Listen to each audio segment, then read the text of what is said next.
Om Swastiastu, perkenalkan nama saya Putri Tarini Dewi dari Fakultas Hukum Universitas Widya Malang. Di sini saya akan mempresentasikan beberapa materi. Yang pertama yaitu ekonomi mikro. Ekonomi mikro ialah cabang ilmu ekonomi yang mempelajari perilaku konsumen dan perusahaan serta penentuan. Ekonomi mikro sendiri berfungsi menganalisis sebagaimana segala keputusan dan juga perilaku tersebut mempengaruhi penawaran dan juga permintaan atas barang dan jasa yang akan menentukan harga, menentukan penawaran, serta permintaan barang dan jasa selanjutnya. Menurut David Ricardo, ekonomi mikro ialah suatu kondisi yang mana para pelaku ekonomi sudah mempunyai informasi mengenai seluk-beluk sebuah pasar. Dengan begitu, ekonomi makro tersebut merupakan faktor penentu dari pasar ekonomi global. Selanjutnya yaitu ruang lingkup ekonomi mikro. Ruang lingkup ekonomi mikro sendiri mempelajari seputar hal-hal yang melingkupi perilaku konsumen dan pasar di sektor individu atau perusahaan. Konsumen dan produsen sendiri merupakan individu pada setiap rumah tangga, organisasi, masyarakat, dan perusahaan. Ruang lingkup pada ekonomi mikro sebagai berikut antara lain: interaksi di pasar barang, perilaku penjual dan konsumen, interaksi di pasar faktor produksi, teori nilai guna, teori struktur pasar, elastisitas harga, industri, dan pasar input. Yang pertama yaitu teori ekonomi mikro. Kajian ekonomi mikro bertujuan menganalisis kegagalan suatu keputusan ekonomi, memunculkan analisis rasional, serta memunculkan hasil analisis secara teoritis yang memungkinkan pasar persaingan sempurna. Perilaku ini berguna dalam menganalisis pengaruhnya terhadap permintaan dan penawaran produk barang maupun jasa, penentuan harga, serta menentukan jumlah penawaran dan permintaan selanjutnya. Yang pertama yaitu teori harga.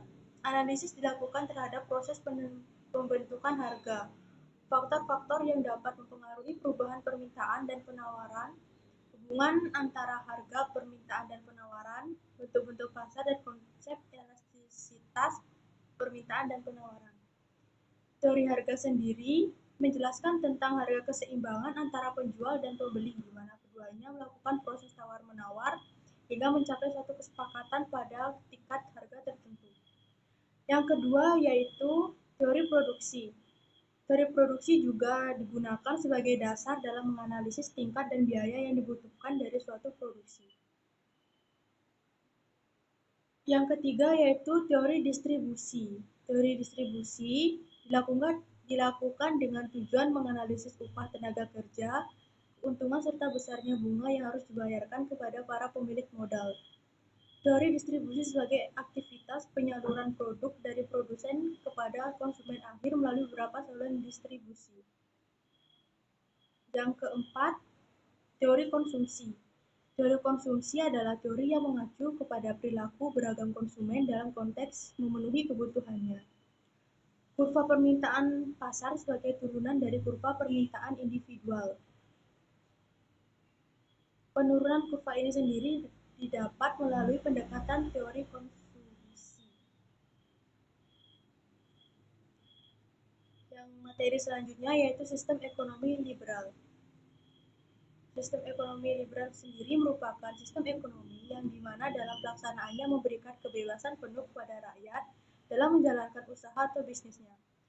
Umumnya, masyarakat di suatu negara yang mengandung sistem ekonomi liberal memiliki tujuan untuk melakukan kegiatan ekonomi secara bebas dan mendapatkan keuntungan yang sebanyak-banyaknya. Orang yang ada di dalam sistem ekonomi ini berhak memutuskan segala hal yang berkaitan dengan ekonomi mereka sendiri. Sedangkan dalam pelaksanaannya, sistem ekonomi liberal menganut pada sistem ekonomi pasar yang sangat menjunjung tinggi hak milik pribadi. Adapun ciri-ciri dari sistem ekonomi liberal, yang pertama, harga akan dibentuk di pasar bebas. Seperti yang sudah dijelaskan di atas, bahwa sistem ekonomi liberal menganut sistem ekonomi pasar bebas. Yang kedua, adanya kebebasan untuk berusaha dan bersaing. Sistem ekonomi liberal sangat memberikan kebebasan kepada para pelaku usaha, Sistem ini merupakan tempat yang cocok bagi para pemilik usaha untuk berusaha dan bersaing dalam satu bidang usaha atau yang lainnya. Ciri-ciri yang ketiga yaitu campur tangan pihak pemerintah sangat terbatas. Di dalam sistem ini, pemerintah memiliki akses yang sangat terbatas untuk intervensi urusan perekonomian bisnis yang sedang berjalan. Yang keempat yaitu mempunyai alat produksi sendiri. Dalam mendukung kegiatan usahanya, para pemilik usaha tentu akan membutuhkan alat produksi yang sesuai. Yang kelima, segala kegiatan ekonomi didasarkan pada prinsip keuntungan atau mencari laba. Semua pelaku ekonomi atau pemilik usaha bebas melaksanakan kegiatan ekonomi di bidang apa saja, asalkan memiliki orientasi pada laba atau keuntungan. Laba merupakan keuntungan yang diperoleh seorang pemilik usaha yang ditekuni. Selanjutnya yaitu sistem ekonomi sosialis. Sistem ekonomi sosialis merupakan suatu sistem ekonomi yang di dalam pelaksanaannya diatur langsung oleh pihak pemerintah. Di dalam sistem ini, semua kegiatan perekonomian sepenuhnya merupakan tanggung jawab suatu negara atau pemerintah pusat. Oleh sebab itu, sistem ekonomi sosialis sering disebut juga sebagai sistem ekonomi terpusat.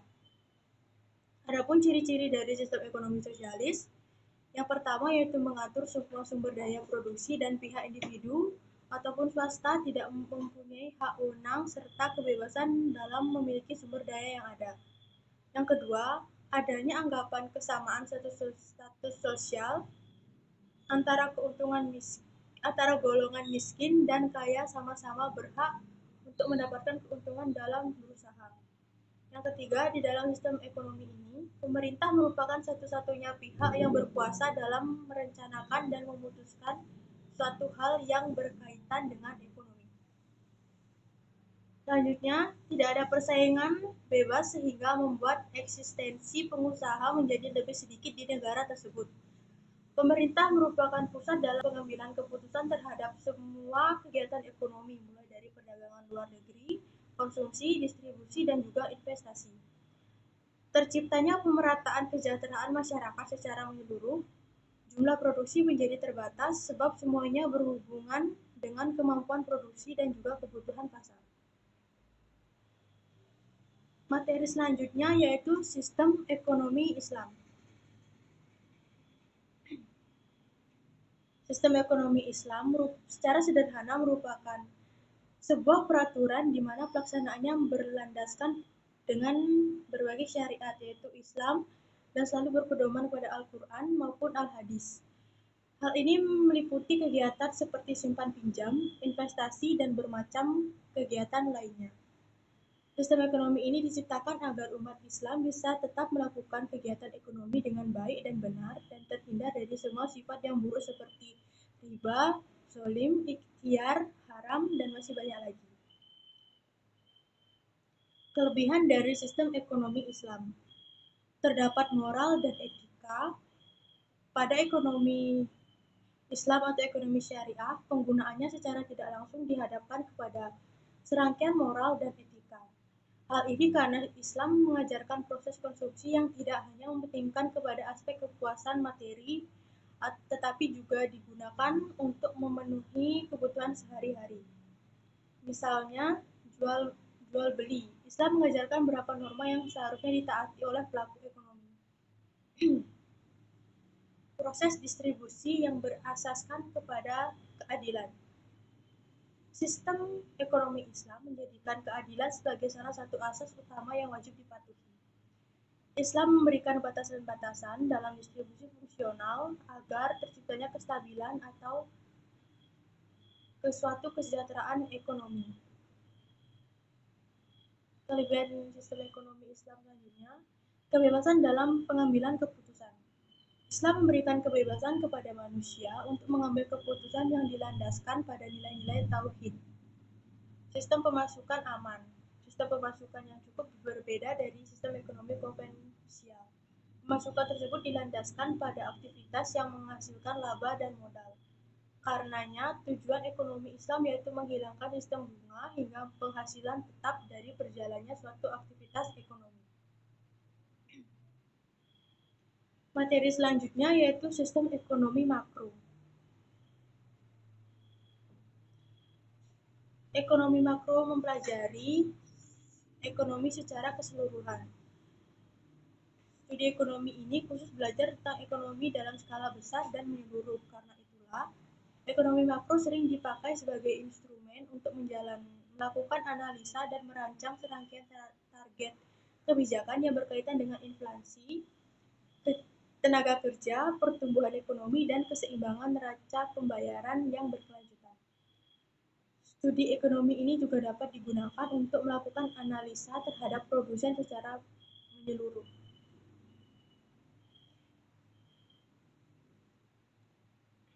Tujuan dari ekonomi makro, yang pertama yaitu menciptakan lapangan pekerjaan.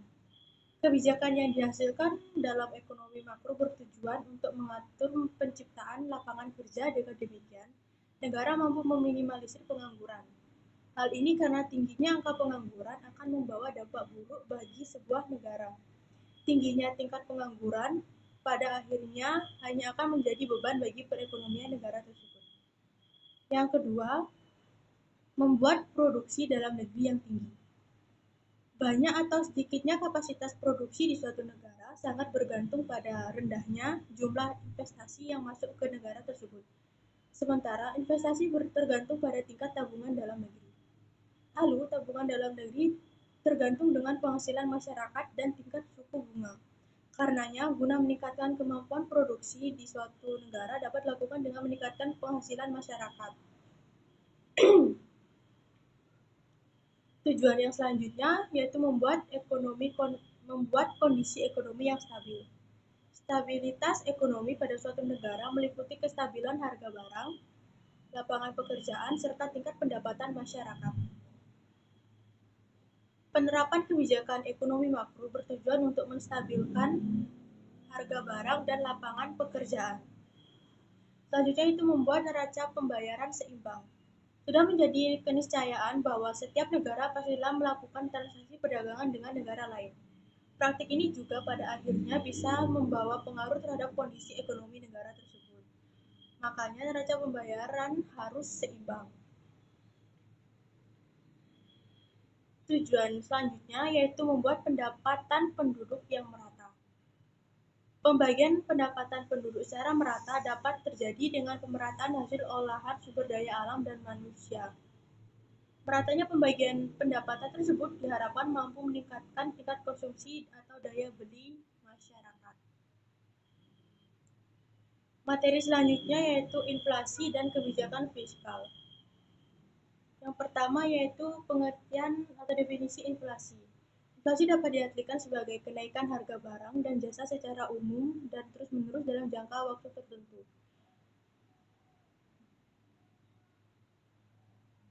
Penentuan inflasi dilakukan oleh Badan Pusat Statistik atau BPS.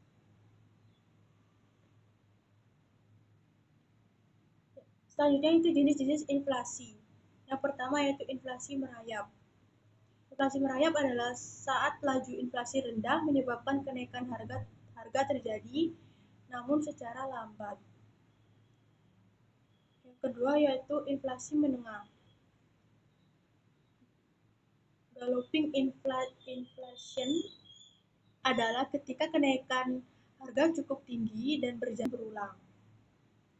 Artinya terdapat kenaikan harga-harga dalam periode waktu minggu atau bulanan yang terus-menerus berkelanjutan lebih tinggi daripada barang-barang minggu atau bulanan sebelumnya.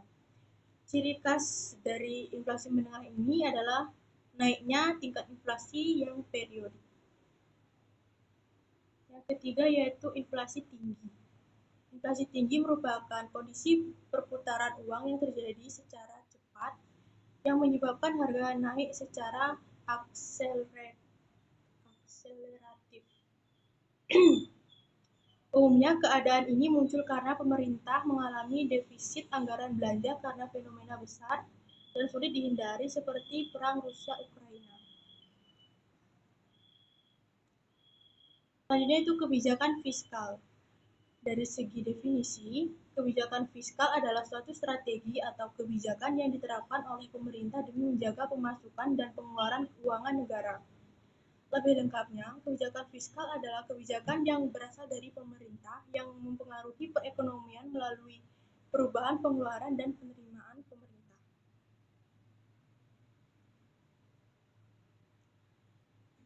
Adapun tujuan dari kebijakan fiskal, yang pertama yaitu meningkatkan potensi SDM dan menurunkan angka pengangguran. Yang kedua, menjaga stabilitas harga.